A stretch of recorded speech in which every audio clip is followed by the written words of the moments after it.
ఇక్కడ నేను అడుగుతున్న ప్రశ్న ఒకటే, దేశ స్వాతంత్ర పోరాటంలో అంబేద్కర్ మా ఎస్సీ ఎస్టీలకు ఏమవుతో చెప్పమంటే ఓ రాజకీయ ప్రాతినిధ్యం అని వచ్చింది, విద్యా ఉద్యోగ రంగంలో అవకాశాలు వచ్చినాయి.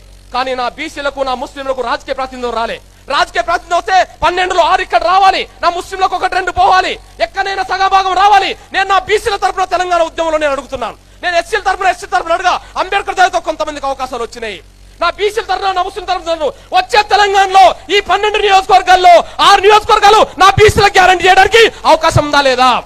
వచ్చే తెలంగాణలో ఈ నల్గొండ జిల్లాలో 1-2 నా ముస్లిం సోదరులకు గ్యారంటీ చేయడానికి అవకాశం ఉందా లేదా? అవకాశం లేకపోతే నా బీసీలకు తెలంగాణ ఎందుకు? అవకాశం లేకపోతే నా ముస్లింలకు తెలంగాణ ఎందుకు?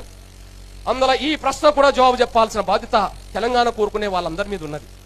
అట్లా కాకుండా భ్రమంలో పెడితే, ఉర్రు తొలగించే విధంగా మనం మాట్లాడితే, ఉర్రు తొలగించే విధంగా మనం పాటలు పడితే, వచ్చే తెలంగాణ ఎవరి కోసం అనే ప్రశ్న వస్తే అది దొరల కోసమే ప్రమాదం ఉందని కూడా మీరు మర్చిపోద్దని సైనం కొట్టాను.